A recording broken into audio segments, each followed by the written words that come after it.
کمزور باتیں کرنی چھوڑ دیں، مایوسی کے جملے اپنی زندگی سے نکال دیں. ہم مسلمان ہیں. آپ بیمار ہو گئے ہیں تو یہ بھی خدا کا فضل ہے، گناہ معاف ہوں گے. اگر اللہ تعالیٰ نے فقیر بنا دیا، غریبی آ گئی ہے تو یہ بھی فضل ہے، امیروں سے پہلے جنت میں جائیں گے. اگر اللہ تبارک و تعالیٰ نے کسی جگہ آپ کو مکان نہیں دیا اور دوسرے کو دے دیا ہے تو آپ وہ لوگ ہیں جو عظیم سنت ادا کر رہے ہیں سیدنا بلال حبشی کی. اگر کسی جگہ کوئی کمزوری آ گئی ہے، کوئی پیچھے رہ گئے ہیں تو یہ خدا کا فضل ہے. اللہ تعالیٰ نے چاہا ہمارے لیے جو فیصلہ تو ہم اس پہ راضی ہیں. لیکن اپنی زندگی میں اور شکوے اتنے بڑھا لیے، ہم نے اتنے بڑھا لیے کہ لوگوں سے شکوے کرتے کرتے رب رسول سے بھی شروع کر دیے. غلام بھی کبھی شکوہ کرتا ہے، آقا کا بھی شکوہ ہوتا ہے، بندہ بھی کبھی شکوہ کرتا ہے، رب کا بھی شکوہ ہوتا ہے، یہ بھی کبھی ہوتا ہے. آپ نہ مانے پر یہ شکوہ ہے کہ میں بڑے ڈاکٹروں کے پاس گیا ہوں آرام نہیں آیا. نہ مانے پر یہ شکوہ ہے میں نے کبھی کسی کو ستایا تو نہیں پر میرے حالات نہیں ٹھیک ہوتے. آپ نہ مانے پر یہ شکوہ ہے کہ فلانے کے پاس دولت زیادہ ہے، اس نے پتہ نہیں وہ آگے نکل گیا اور میں پیچھے رہ گیا. نہ مانے پر یہ شکوہ ہے. کس سے کر رہے ہو؟ رب رسول سے. او آس بولے تے او دی مہربانی اساں تے لاڈ ہی لڑاونے نے. کس سے شکوہ کر رہے ہو؟ خدا کے بندو، غلام غلامی کرتے ہیں، شکوے کرتے ہیں کوئی. حضرت ام سلمہ رضی اللہ تعالیٰ عنہ، شوہر کا نام ہے ابو سلمہ، بیٹے کا نام ہے سلمہ. کہتی ہیں میں، میرا شوہر، میرا بیٹا، تینوں، چھوٹا بیٹا میرا، ہم نکلے مکہ مکرمہ سے مدینہ طیبہ جانے کے لیے. ایک کی بیٹا ہے، خاندان جمع ہے، شوہر کی گود میں بیٹا، اونٹ کے پیچھے میں. فرماتی ہیں مدینے کی سرحد آ گئی تو میرے میکے والے آ گئے. کہنے لگے ابو سلمہ نہیں لے جانے دیں گے مدینے اپنی بیٹی کو. میں نے کہا میں مسلمان ہوں، میں تو اپنے شوہر کے ساتھ مدینے جاؤں گی. انہوں نے کہا نہیں جا سکتے، تو نے جانا ہے تو جا، ہماری بیٹی نہیں جائے گی. زبردستی مجھ سے انہوں نے مجھے میرے شوہر سے الگ کیا. کہتی ہیں پھر میرے شوہر کے قبیلے والے آ گئے. وہ کہنے لگے اگر تم اپنی بیٹی کو نہیں نہ جانے دیتے تو یہ جو ہمارا پوتا ہے یہ ہماری نسل ہے، تمہارا نہیں، اسے ہم نہیں جانے دیں گے. وہ بچہ اپنی طرف کھینچتے تھے، میں اپنی طرف کھینچتی تھی مدینے کی سرحد پہ. یہ جھگڑا زمین کے لیے نہیں ہو رہا، مکان کے لیے نہیں ہو رہا، حضور کے مدینے جانے کے لیے ہو رہا، حضور کے مدینے جانے کے لیے ہو رہا، مدینے جانے کے لیے ہو رہا. لنگ کئی مہینے تے برس گئے تو تیری دید نو دیدے ہی ترس گئے. انہوں نے بچہ کھینچا، میں نے اپنی طرف کھینچا، میرے بچے کا بازو اتر گیا. فرماتی ہیں میرے شوہر مدینے چلے گئے، بیٹا میرا میرے سسرال والے لے گئے، مجھے میکے والے لے گئے. آج بھی کچھ سیانے بندے کہتے ہیں اس کو نکال دو اور بچے چھین لو. ان کا بھی خیال تھا کہ بیٹا لے جائیں گے نا تو ابو سلمہ بھی مدینے سے واپس آ جائے گا، یہ بھی واپس آ جائے گی. او یار اتنا بڑا بھی ظالم کوئی نہیں ہوگا جو ماں باپ سے بچے جدا کرے. فرماتی ہیں کہ وہ لے گئے چھین کے، میں میکے چلی گئی. لوگ روٹی کھاتے تھے، میرے حلق سے نہیں گزرتی تھی. زمانہ سویا کرتا تھا، میں سو نہیں پاتی تھی. بیٹا کہاں، شوہر کہاں، میں کہاں. ام سلمہ کتنی دیر تکلیف کاٹی. ام سلمہ کہنے لگی لوگوں ایک دو دن نہیں پورا سال بیت گیا، پورا سال. پر جے سونا ہی میرے دکھ وچ راضی، جے سونا ہی مارو مارو مینو مار مکاؤ میں کوئی عذر نہ پیش لے آواں، اور جے سونا ہی میرے دکھ وچ راضی پھر سکھ نو چلے ڈاواں. فرمایا سال بیت گیا، لوگ صبح اٹھ کے کام کاج پہ لگ جاتے، کپڑے بدلتے، ڈیوٹیاں کرتے، اور میں سویرے اٹھ کے اس جگہ آ جاتی جہاں میرا شوہر اور میرا بیٹا بچھڑا تھا. میں سارا دن روتی، آہوزاری کرتی، حضور کے مدینے کی طرف منہ کر کے میں تڑپتی. سال بیت گیا، سال، ایک ہفتہ نہیں نکلتا بچوں کے بغیر. بڑے بڑے سیانے لوگ پردیس جاتے ہیں تو بچوں کی فوٹو دیکھ دیکھ کے روتے ہیں. لیکن کہتی ہیں ماں تھی، بیٹا بچھڑا اور پھر بیٹا بیمار ہو اور ماں سے جدا ہو، کتنی تکلیف کا منظر ہے.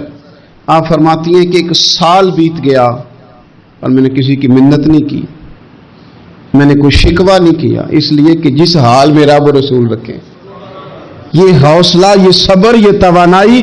1 سال کے بعد میرے چچا کا بیٹا میرے پاس سے گزرا، تڑپتے دیکھ کر کہنے لگا میری بہن تو سارا دن روتی رہتی ہے۔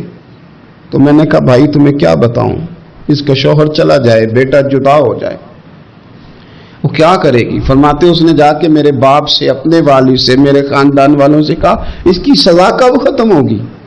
اس غریبنی کا قصور یہ ہے کہ یہ مدینے والے کا کلمہ پڑھتی ہے، اس کی غلطی یہ ہے کہ یہ مسلمان ہو گئی ہے، دین حق قبول کر لیا، کیوں نہیں تم خیال کرتے؟ کہتے ان کے دل نرم ہوئے، وہ رضامند ہوئے مجھے مدینے جانے پہ۔ پھر اس نے کوشش کی میرے سسرال پیغام بھیجے، کب بس کرو، اور بچہ تو چڑیا کا جدا ہو جائے تو وہ تڑپا کرتی ہے، اور تم نے ایک جیتی جاگتی ماں کا بیٹا جدا کیا ہے۔ وہ بھی نرم ہوئے، رب نے اسباب بنائے، میرا بیٹا مجھے ملا۔ کہنے لگے تو رہ جا، میں نے کہا نہیں، تم مسلمان نہیں ہو، تمہیں پتہ نہیں نا، میں یہاں نہیں رہ سکتی، مجھے مدینے ہی جانا ہے۔ اکیلی اتنا سفر، جنگلوں کا رستہ، پہاڑی رستہ طے کر لو گی؟ میں نے کہا میں کر لوں گی۔ جنوں ویک کے ٹھر دیاں اکھیاں نے تو جنوں ویک کے ٹھر دا سینہ ہے، ربا تیری ساری خدائی چ ایک کی تشہر مدینہ ہے۔ کہتی میں اونٹ پہ بیٹھی، بیٹا میں نے گود میں بٹھا لیا، میں سفر کرنے لگی، پر دل میں کھٹکا تھا کہ اتنا لمبا سفر، بیٹا چھوٹا ہے، کیسے کروں گی؟ کہتے مجھے عثمان بن طلحہ مل گئے، کہنے لگے کہاں جا رہی ہو بہن؟ میں نے کہا مدینے۔ کہنے لگے اکیلے جاؤ گی؟ میں نے کہا جانا تو ہے نا، کوئی ساتھ چلے نہ چلے پر شہر رسول تو جانا ہے نا۔ آپ فرماتی ہیں میں نے عثمان بن طلحہ سے نیک بندہ کوئی نہیں دیکھا، میرے اونٹ کی لگام تھام لی۔ جب مجھے اونٹ پہ بٹھاتے تھے نا، اونٹ بٹھا کے چلے جاتے تھے، میں بیٹھ جاتی تھی تو آ کے لگام تھامتے تھے۔ جب کہیں مجھے اتارتے تھے تو اونٹ بٹھا کے چلے جاتے تھے، میں اتر جاتی تھی تو اونٹ کو باندھتے تھے۔ سونا ہوتا تھا تو اونٹ بٹھا دیتے، میں اتر جاتی، وہ دور جا کے لیٹ جاتے۔ فرماتی تھی پھر میرے لیے میرے رب نے اسباب پیدا کیے اور میں مدینہ پہنچی، میں شوہر سے ملی، اور لوگوں میرے نصیب دیکھو، میں رہنے کہاں لگی؟ حضور کے مدینے میں، شہر رسول میں، شہر اے پائے نظر ہوش میں آ، یہ کوہ نبی ہے، میں حضور کے حرم کی زمین اور قدم رکھ کے چلنا۔ ارے سر کا موقع ہے او جانے والے، مدینے کے خطے خدا تجھ کو رکھے، غریبوں فقیروں کے ٹھہرانے والے۔ کہتی ہے میں وہاں بسنے لگی۔ آپ فرماتی ہیں مسلمانوں شاید مجھ سے زیادہ تکلیف کسی نے نہ سہی ہو، پر دیکھو 1 سال پورا میں تکلیف میں رہی، اور جب میرا صبر سال کو پہنچا، صبر کی عمر 1 سال ہوئی، تو پھر رب نے بندوبست کیا، پھر میرے گھر والے بھی نرم ہو گئے، سسرال والے بھی نرم ہو گئے، رب نے میرے آنے جانے کے لیے ایک بندے کا بندوبست بھی فرما دیا، پھر میرا شوہر تک بھی میں پہنچ گئی، مجھے مدینہ الرسول بھی نصیب ہوا۔ 1 سال میں نے صبر کیا تھا، رب نے مجھے مستقل مدینے کا ٹھکانہ عطا فرما دیا۔ لیکن جو بندہ صبر ہی نہ کر پائے، جو صبر ہی نہ، جو کہ جی بڑی دور سے آیا ہوں، بڑی دیر ہو گئی، بڑا ٹائم ہو گیا، کب جا کے مسئلہ حل ہوگا؟ وہ جو آپ نے بتایا تھا وہ تعویذ کب اثر کرے گا؟ وہ دعا کب قبول ہوگی؟ وہ فلانا معاملہ کب؟ بھئی یہ ڈیٹ تو آپ کو رب رسول ہی دے سکتے ہیں، بندہ تو کوئی اطلاع ہی دے گا، پیغام ہی دے گا، دعا ہی کرے گا۔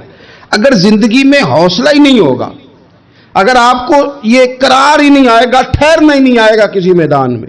دیکھیں کچھ ایسی اذیتیں ہوتی ہیں جو اذیت ناک ہوتی ہیں، لیکن اگر غلامی میں آ جائے نا آپ تو وہ اذیت ناک نہیں ہوتی، اس چبن میں مزہ آنے لگتا ہے۔ کئی درد بھی مزیدار ہوتے ہیں، کئی درد بھی، کبھی زخم ٹھیک ہونے پہ آ جائے نا تو اسے چھیڑو تو مزہ آتا ہے، اس لیے کہ کچھ درد بھی مزیدار ہوتے ہیں۔ آتش سے کسی نے کہا تو روتا بڑا ہے، اس نے کہا محبوب کی یاد میں تڑپتا ہوں، ابھی تو ایک دل ہے، میرے تو خواہش تھی کبھی 2 ہوتے نا تو صحیح کر کے تڑپتا، رب نے دل ایک بنایا، کہتا وہ مزہ دیا ہے تڑپ نے کہ میری آرزو ہے یا رب، میرے دونوں پہلوؤں میں دل بے قرار ہوتا۔ درد میں بھی مزہ ہے، پر شرط یہ ہے کہ لوگ درد میں بھی جینا سیکھیں۔ ہم نہ آرام میں جینا چاہتے ہیں، پنکھے کے نیچے جینا چاہتے ہیں، کاش کہ ہمیں صحرا میں بھی نیند کا مزہ لینے کا طریقہ آئے، پھر زندگی کے سارے راستے آسان ہیں، پھر ایک راہ بھی مشکل نہیں، لیکن چونکہ حوصلہ نہیں، صبر نہیں، وہ والا قرار نہیں جو ایک مسلمان سے رب رسول کا مطالبہ ہے۔ حدیبیہ کے موقع پہ نا نبی پاک صلی اللہ علیہ وسلم نے جو شرطیں کافروں کے ساتھ طے کی تھی نا، حضور نے نور بصیرت سے کی تھی نا، تو انہی شرطوں نے پھر فتح کے باب کھول دیے۔ ان فتحنا لک فتحا مبینا۔ ایک شرط یہ تھی کہ اگر کوئی مسلمان مدینے سے مکے آئے گا تو مکے والے واپس نہیں کریں گے، رکھ لیں گے۔ پھر غور کریں، کوئی مسلمان اگر مدینے سے مکے آئے گا تو مکے والے واپس نہیں کریں گے، اور اگر کوئی بندہ مسلمان اپنے آقا کی مرضی کے بغیر مسلمان ہو جائے اور وہاں سے وہ مدینے آئے گا تو حضور پناہ نہیں دیں گے۔ تو میرے بھائی، محبوب کی طرف سے آنے والا نہ صرف سوکھ ہی نہیں قبول کرنا چاہیے، دکھ بھی قبول کرنا چاہیے، دکھ بھی قبول کرنا چاہیے۔ ہمارا یہ مسئلہ ہے کہ ہم نہ میٹھی میٹھی کے قائل ہیں، کڑوی کڑوی کے قائل نہیں۔ اگر وہ کبھی دکھ دے نا تو محبوب کا دکھ بھی سکھ سمجھ کے قبول کرو۔ ہاں اس کی طرف سے کانٹا ہے کبھی تو اسے پھول سمجھ کے قبول کرو، وہ چبھے گا نہیں، انشاءاللہ مزہ ہی دے گا، وہ قبول تو کرو نا۔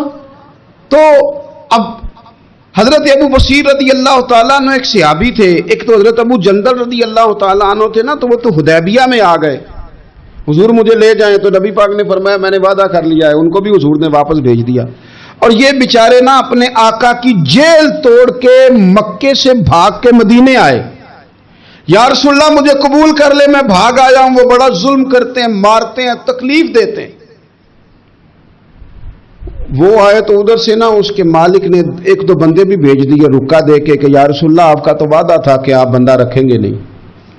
یہ آئے اور رکا بھی آ گیا۔ اب ذرا منظر کو سمجھے۔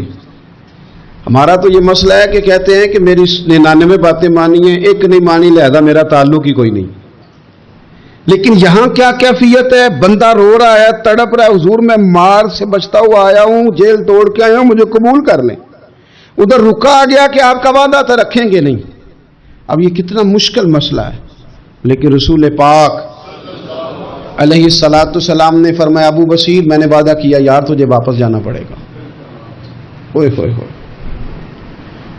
لوگ تو کہتے ہیں نا کہ وہ پیر صاحب نے کہا تھا تو میرا کام نہیں ہوا لہذا میری بیعت ہی گئی، چھٹی ہو گئی، ماحول ہی بڑا عجیب ہے۔